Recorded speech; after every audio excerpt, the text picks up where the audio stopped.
Doctor Sanjay हल्के में रहे तो काम नहीं चलेगा। मुगलों से लड़ाई लड़ी है, हम उजड़े लोग हैं, इसको पूरा हो जाने दीजिए। तो आप तो अखंड एक मिनट कर दिए, मैंने इसको पूरा हो जाने दिया। आधा अधूरा ज्ञान हमेशा खतरनाक होता है। ये बताइए, आप तो तहलका मचाने के एकदम धुरंधर नेता आए नहीं कि एकदम AK-47 की तरह दर लगे संजय कुटवा आजा ले लेंगे। संजय निषाद जी हमारे बीच अभी मौजूद हैं। इन्होंने बहुत बड़ी लेगेसी खड़ी करी है, हम सभी को पता है। जिस समाज से आते हैं उस समाज से इन्होंने पार्टी बनाई और आज ये मंत्री हैं, उत्तर प्रदेश में कैबिनेट मंत्री हैं। निषाद जी, आपने अपने समाज के उत्थान के लिए लगातार आवाज उठाते आ रहे हैं आप, तो आपको सबसे बड़ी उपलब्धि अभी तक क्या हासिल हुई है जो कि आप फील करते हैं कि हाँ ये हमने कमाया है? देखिए, तहलका संवाद की इस आपके टीवी चैनल को, मैं सभी श्रोताओं को, आपकी टीम को पहले तो इस कान के लिए मैं बधाई देता हूं कि कम से कम अवसर मिला और हमारी आवाज को और मेरे कृतित्व को दुनिया में एक मैसेज आपके माध्यम से पहुंचने का अवसर दे रही हैं। और जो आपने कहा कि ये समाज और संवाद ये दोनों एक दूसरे के पूरक हैं, तो आज आपने संवाद छेड़ा है। तो समाज का मतलब होता है सामाजिक संबंधों के जाल को हम समाज कहते हैं, और रोटी बेटी के रिश्ते को हम जो है समाज मतलब वो सामाजिक संबंध कहते हैं। लेकिन दुर्भाग्य से कुछ ही एक ऐसे समुदाय में है कि जो समाज का निर्माण हो पाया है, जो रोटी बेटी के रिश्ते को, नहीं तो उन उपजातियों में तमाम समाज में हजार जातियां हैं, और नतीजा हुआ कि समाज में जो हजार जातियां हैं उनके अंदर एक मैसेज इतना खराब है कि वो अंधविश्वास पर पाखंड में है, वो जो भी कह दो उसी को मान लेते हैं, शिक्षा का अभाव है। तो उनके दिमाग में चीज डाल दी कि पिछले जन्मों के कर्म के आधार पर हम लोग इन जातियों में बैठे हुए हैं, लेकिन और ये हमारा ये काम है, करेंगे तो अगले जन्म में हमें स्वर्ग और सुख मिल जाएगा, संपन्न हो जाएंगे। तो अगले जन्म के लिए समाज जो है ये बिखराव में बटा हुआ अपने कर्मों के आधार पर काम करता है। लेकिन संविधान में 4 जातियां हैं, सामान्य जाति, अनुसूचित जाति, अनुसूचित जनजाति और जो है अन्य पिछड़ी जातियां हैं।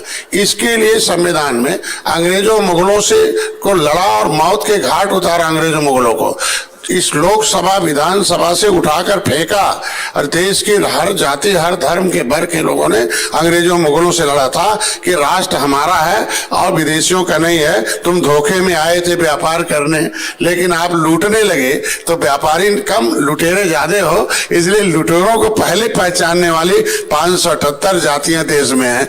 193 जाति उत्तर प्रदेश में है जो व्यापार के बहाने लूटने के लिए मुगल आए, व्यापार के बहाने अंग्रेज लूटने के लिए आए। ये लुटेरे को पकड़ने वाली जातियों को क्रिमिनल कास्ट घोषित करके इनको जो है वो छोड़ दिया कि जातियां जन्मजात अपराधी हैं, इनको जमीन से आजाद से महरूम करो, इनको शिक्षा से महरूम करो, इनके पेशा जो थे रोजी रोटी के छीन लो। एक्ट बना दिया, fisheries act, mining act, forest act और जो है फेरीज एक्ट, कानून बनाकर इनका हिस्सा छीना गया। और जब सरकार ने उसी कानून को, अगर हम भारत सरकार में संविधान बना तो अंग्रेजों के बनाए कोई कानून को अडॉप्ट कर लिया, इसके मतलब जो उजड़ी हुई जातियां हैं उजाड़ने वाले भी कानून को अडॉप्ट कर लिया हमने। जब हमने अडॉप्ट कर लिया तो उसके लिए लड़ाई फिर लड़नी पड़ी। देश तो हमने आजाद करा दिया लेकिन फिर उसी कानून के सहारे हैं। 5 साल 16 दिन जो जातियां देश आजाद भारत में गुलाम रही हो, 31 अगस्त 1952 को जब उन्होंने संसद भवन घेरा कि अंग्रेजों को मौत के घाट उतार दिया, तो बैठने वाले लोकसभा में सांसदों को भी मौत के घाट उतारेंगे। जो मेरे ऊपर काला कानून है उसे हटाया जा, नहीं एक आदमी भी जिंदा नहीं रहेंगे। तब जाके 31 अगस्त 1952 को वो क्रिमिनल कास्ट हटा। फिर वो आया डीनोटिफाइड ट्राइब कि विमुक्त किया जाता है काले कानून से, क्योंकि डॉक्टर का बेटा डॉक्टर, इंजीनियर का बेटा इंजीनियर, बदमाश का बेटा बदमाश। इस देश को आजाद कराने वाले को, जिनको अंग्रेजों ने बदमाश जाति घोषित किया था, और बदमाश जाति घोषित करके क्या देश को आजाद कराना बदमाश है? राष्ट्रवादी 24 कैरेट के राष्ट्रवादी जातियों के लिए 31 अगस्त 1952 को क्रिमिनल कास्ट हटा। और फिर Criminal Tribes Act Inquiry Committee Ananthasayanam Ayyangar के रिपोर्ट के अनुसार इन्हें 74 प्रकार की व्यवस्था देना चाहिए। लेकिन ये बेईमान लोग हैं, जिन जातियों के चलते देश आजाद हुआ, जिन जातियों के चलते संविधान बना, जिन जातियों के चलते मुगल अंग्रेज देश को छोड़कर भागना पड़ा, सदन विधानसभा बना, उन जातियों के साथ इन लोगों ने क्या किया?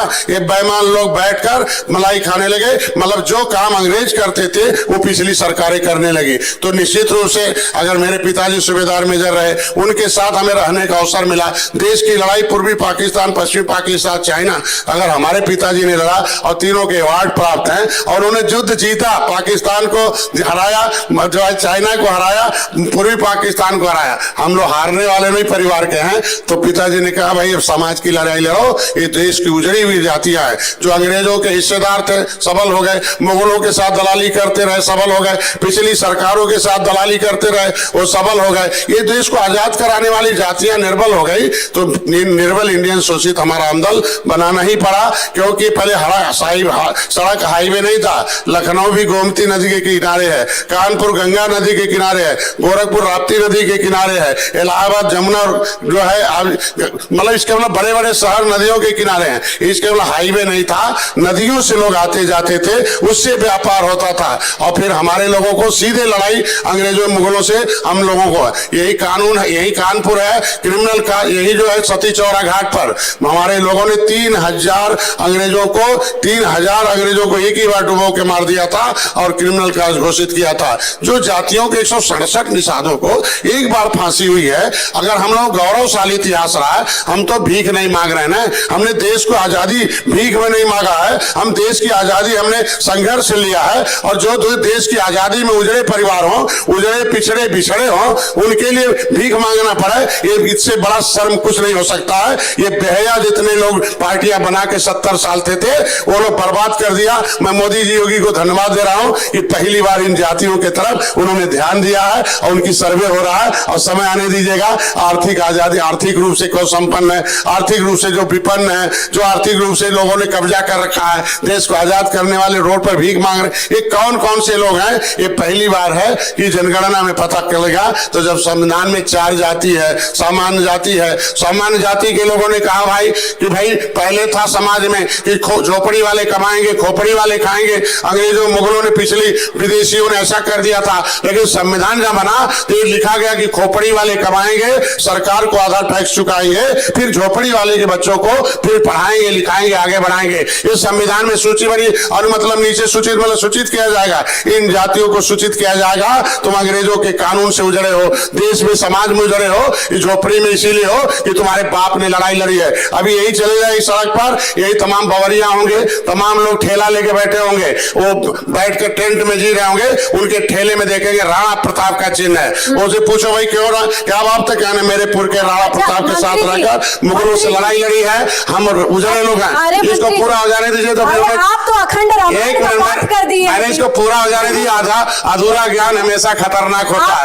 ये समाज को जानना चाहिए कि बेईमान कौन है, समाज को जानना चाहिए ये देश का 24 कैरेट का राष्ट्रवादी कौन है, गरीब कौन है। संविधान बना, संविधान में लिखा गया कि भाई अमीरों के पैसे, जो अमीर हैं बुद्धिमान लोग कमाएंगे, सरकार के पैसा चुकाएंगे, सरकार के पैसे से गरीब के बेटे को पढ़ाएंगे। तो खोपड़ी वाले कमा तो रहे हैं, मैं आपके चैनल के माध्यम से अपील कर रहा हूं कि खोपड़ी वाले कमा रहे हैं, झोपड़ी वाले नहीं पा रहे हैं, फिर बेईमान खोपड़ी वाले खा रहे हैं, तो झोपड़ी वाले तक पहुंचे। इसलिए मैं आपके चैनल के माध्यम से रहा हूं। धन्यवाद। मंत्री जी ये बताइए, पूरा बहुत ही याद करके आए थे क्या, राजभर जी को टक्कर दीजिएगा? हाँ? देखो राजभर भैया अपने जो मुद्दे हैं उससे भटक गए। अरे भैया पहले ये मंत्री जी वो भैया हैं, हाँ कहाँ भटके बताइए? अपने मुद्दे से भटक गए हैं। हाँ। राजभर भी लड़ा था, उसे भी क्रिमिनल काज घोषित है। राजभर भी तरमाली के नाम से अनुसूचित जाति की सूची में सूचीबद्ध है। काहे वो आजमगढ़ में लड़ रहे हैं तो आपको काहे कर रहा है? राजभर का नाम ले लिया तो पूरा सुनिए ना। राजभर मैं राजभर भाई की लड़ाई में लड़ रहा हूँ। अच्छा? राजभर भाई में दोनों में अंतर नहीं है, तो उनका बेटा हमारा बेटा एक बराबर है। लेकिन लड़ाने का काम आप लोग मत करिए चैनल वाले, हम लोग एक होने के लिए आए हैं, एक के नीचे नहीं, एक के बराबर एक होगा। राजभर आएंगे, हम रहेंगे तब जीत होगा। अरे सुनिए, आप तो एक तरफा एकदम रामकोला भागवत कर दिए हैं। रामकोला भागवत नहीं, संविधान में अधिकार है। अब देश अधिकार संविधान से चलता है, बेईमान से नहीं चलता है। 5 साल बाद पब्लिक बेईमान स्वाभिमान को भगा देती है। अब वोट से अब गोरखपुर में मंच पर आंसू कहाँ छलक गई? पहले आंसू क्लियर तो कर जाए। झलकेगा, देश को आजाद कराने वाली जातियां रोड पर भीख मांगेगी तो झलकेगा ना भाई। कितनी बार 67 साल से कांग्रेस सरकार में रही, पिछड़ों के नाम पर सपा की सरकार रही, दलितों के नाम पर बसपा की सरकार रही, ये जातियों के साथ क्यों अन्याय किया गया? भाई मैं कह रहा हूँ सपा ने मेरा शिक्षा छीना, बसपा ने रोजी रोटी छीना है, अगर वो छूट कर जाएंगे। मत्स्य मंत्री कौन? सवाल मैं मत्स्य विभाग से मैं कह रहा हूँ आज के अब दिन में जनता और क्या कर दे आपके लिए बताइए। मैं वही बताने जा रहा हूँ। पहली बात तो जिस समुदाय को, इन जातियों को, अंग्रेजों मुगलों को तो बदबू आती थी, पिछली सरकारों को जिन जातियों से कहते थे क्योटा मल्लावा बिंदवा है, आज निषाद जी कह के पुकारते, प्रधानमंत्री का नारा लगाते हैं। निषाद किसी भी समुदाय को सम्मान बड़ा चीज है, फिर सुरक्षा बड़ी चीज है, फिर समृद्धि है, फिर उनको स्वावलंबन है। ये 4 चीजों में पहला है कि सम्मान निषाद राज के किले को बनवाकर कि निषाद राज के वंशज हो, भगवान राम को पार उतारने वाले हो, रावण को मौत के घाट उतारने वाले हो, अंग्रेजों मुगलों को मौत के घाट उतारने वाले हो, ये दिलवा दिया। निषाद राज के मूर्ति भगवान राम के साथ लगा दिया। केंद्र से मत्स्य मंत्रालय ने किया 61,500 करोड़ रुपया 6.5 साल में मत्स्य मंत्रालय में लाकर पूरे देश के मछुआरों के विकास में। उत्तर प्रदेश मत्स्य उत्पादन में दुगुना है, हम देश में 1 नंबर पर हैं। इसके मतलब हमारे समाज का उन्नयन हो रहा है, वो तभी दुगुना हुआ है। उनको हम कई प्रकार की व्यवस्थाएं दी। प्रधानमंत्री मत्स्य संपदा योजना में महिलाओं को 60% सब्सिडी है, पुरुष को 40% है। मैंने उसमें इनको फ्री का बीमा है, 4% ब्याज पर केसीसी है। मैंने लिखवा दिया कि जिस निषाद को अंग्रेजों ने उजाड़ा, जमीन जायदाद नहीं है, झोपड़ी में रहेगा, बिना गारंटी के केवल आधार कार्ड के आधार पर 3 लाख लेगा, 4% ब्याज से वो अपना व्यापार करेगा। फ्री में बीमा है, इनके लिए NFDP रजिस्ट्रेशन है। उत्तर प्रदेश माननीय मुख्यमंत्री को धन्यवाद दूंगा, पहली बार उत्तर प्रदेश मत्स्य मंत्रालय बना और उसका मत्स्य मंत्री हमें बना दिया। अब भाई देखो चैनल आपका है, पब्लिक के लिए। आप हम ही नहीं बोलने दीजिएगा। मैं कह रहा हूँ मैं पूरा विभाग की बात, अरे सरकार के मंत्री प्रचार नहीं करेंगे, अब जनता को नहीं पता चलेगा कि माननीय मुख्यमंत्री ने क्या किया है। माननीय मुख्यमंत्री ने मछुआ कल्याण कोष की स्थापना किया है, हजारों बच्चों को फ्री में, हाई स्कूल में 10,000, इंटर में 20,000, BM 30,000, उससे ऊपर 50,000 लेके पढ़ रहा है। 5 लाख रुपए तक का उनका फ्री में उनका इलाज कराने की व्यवस्था कही। 1 लाख रुपए उनके फ्री का उनकी बच्चियों की शादी की होगा। कई हजार में 1,500 महिलाओं को केज कल्चर के माध्यम से मैंने दिया है। गिना लीजिएगा हमारे माध्यम से ही दर्शकों के सवाल आपके पास बोले, सवाल पूछे। जवाब देना होता है। अभी आप बोल रहे थे कि मौजूदा सरकार में जो हमारे वर्ग को जो सहायता मिली, हम आगे लगातार बढ़ रहे हैं, बाकी पीछे की और सरकारों में ऐसा नहीं था, आपने बोला। तो 1 रुपया भी पिछली सरकार दिया हो तब अभी कभी मंच पर आएंगे पूछ लीजिएगा कि है सपा के लोग, बसपा के लोग, कांग्रेस के लोग, आपके पास सबको आ रहा है तो आएंगे। 1 रुपया भी पूछेगा मत्स्य विभाग में कि मछुआरों को दिया, बताए एक नीति बनाए हुआ बता दें, एक से खाली वोट लेके लूटेंगे, ये समाज जो उजड़ा हुआ और उजाड़ेंगे कानून ला के। सपा ने हमारा शिक्षा छीना है, जो केंद्र सरकार ने लिखा था, जो क्रिमिनल कार्ड से प्रभावित जातियां हैं उन्हें अनुसूचित जनजाति की पढ़ाई में सुविधा मिलेगी, उन्होंने छीन लिया। बसपा ने हमारा रोजी रोटी छीना, जो वर्ग 3 भाई छीनने वाले को पर्दाफाश तो होने दीजिए आप। मैं कह रहा हूं कि वर्ग 3 की जमीन थी जो अंग्रेजों के लड़ने के नाते अंग्रेजों ने वापस किया था कि निषाद लोग मछली पालन करेंगे और ये उनका नाम आसामी दर्ज होगा, और बसपा ने उसे राज्य सरकार को छीन लिया। ये रोजी रोटी छीनने वाले हैं और उन्होंने शिक्षा छीनने वाले हैं। मंत्री जी तहलका के मंच पे ही सारा तहलका मचा दीजिएगा कि लेकिन आपका नाम ही तहलका है। हल्के में आपका चैनल हल्के में रहे और डॉक्टर संजय हल्के में रहे तो काम नहीं चलेगा, तो हल्का मचेगा आपका भी और हमारा भी। और मंत्री जी पहले एक बात सुनिए, ये बताइए, आप तो तहलका मचाने के एकदम धुरंधर नेता आए नहीं कि एकदम AK-47 की तरह दर लगे सज्जो गुटवा आजा ले लेंगे। ये बताइए कि आप भविष्यवाणी भी कर रहे, इतिहास तो खूब गा लिए, अभी बताइए भविष्य में ये जब चुनाव होगा 27 का, राजभर भैया को हम छोड़ेंगे नहीं, आप ही से जोड़ेंगे क्योंकि आपके साथी हैं, लेकिन कभी आप दिल खोल के बात नहीं कर पाते। बुलाए थे, आए होते तो बतिया लिए होते, क्या दिक्कत हो गई है?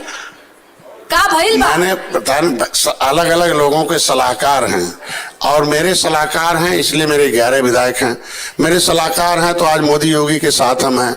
सलाहकार उनके थे, भैया चले गए, सलाहकार थे फिर भैया आए। सलाहकार कैसे हैं देख लो, अपने से बयान दे रहे हैं। तो मेरे सलाहकार हैं, जब मैं भारतीय जनता पार्टी के साथ हूं तो भारतीय जनता पार्टी से बयान कराएं। वो बड़ी पार्टी है, एनडीए बयान करे, हम अपना बयान दे, भाजपा अपना बयान दे, भैया अपना बयान दे। तो गठबंधन का मतलब यह बात तो भैया से पूछा जाना चाहिए। गठबंधन धर्म का मतलब होता है कि कॉमन बयान होना चाहिए कि यहाँ लड़ेंगे वहां लड़ेंगे, कोशिश किया जाएगा कि आपस में तालमेल। ये गठबंधन धर्म का नियम होता है, ये तो आप भी जानती हैं। अभी आप एनडीए के साथ हैं और अरे कल भी रहेंगे। जी जी, कितनी उम्र है और एनडीए के साथ आपके पार्टी की कितनी अरे यार उम्र है? 25 साल से एनडीए गठबंधन है, तो फिर बाकी आलिया विपक्ष का यूपीए गठबंधन है, वो 6 महीने में खत्म हो जाता है। वो कभी अपने मतलब का होता तो आते हैं और फिर बिखर जाते हैं। एनडीए 25 साल का एक इतिहास है और ये त्रेता का गठबंधन है। भगवान राम ने निषाद राज को गले लगाया था और इस युग में निषाद राज के वंशज के बेटे को, डॉक्टर संजय को मोदी योगी ने गले लगाया है। तो ये बड़ा गठबंधन है। हम मुद्दे के लिए आए हैं, अपने समाज के हक के लिए आए हैं। हम लोग राजनीति जो है करना होता ना तो मंत्रालय मांगते, राजनीति करना होता तो पैसे वाला मंत्रालय मांगते। हमने अपने समाज का हक हिस्सा दिलाने के लिए मसला आरक्षण भी दिला दीजिएगा, ठीक है? आरक्षण एक दिन में नहीं मिलता, एक दिन जरूर मिलेगा। महिलाओं ने आंदोलन किया, आज आ गया धरातल पर। सभी लोग पंचर हो गए ना, मोदी जी हीरो हो गए ना महिलाओं की निगाहों में कि भाई महिलाओं के साथ खड़े हैं। तो एक दिन ऐसा होगा कि निषादों के भी साथ मोदी खड़े रहेंगे और देखिएगा देश के निषाद कहेंगे कि हम क्यों मोदी ही करेंगे, क्योंकि मोदी ही करेंगे, वो दूसरे मान के नहीं है। बाकी के तो अपना अपना चरित्र दिखा दिया।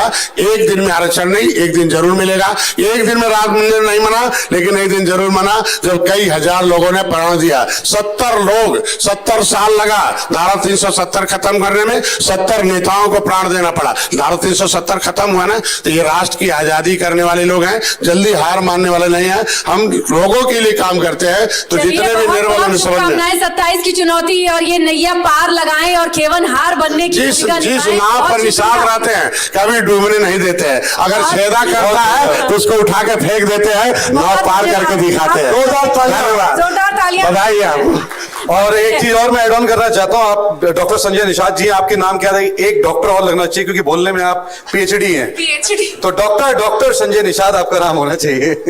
बहुत बहुत धन्यवाद आपका इस कार्यक्रम में आने के लिए और बहुत ही अच्छा स्टेशन रहा आपके साथ।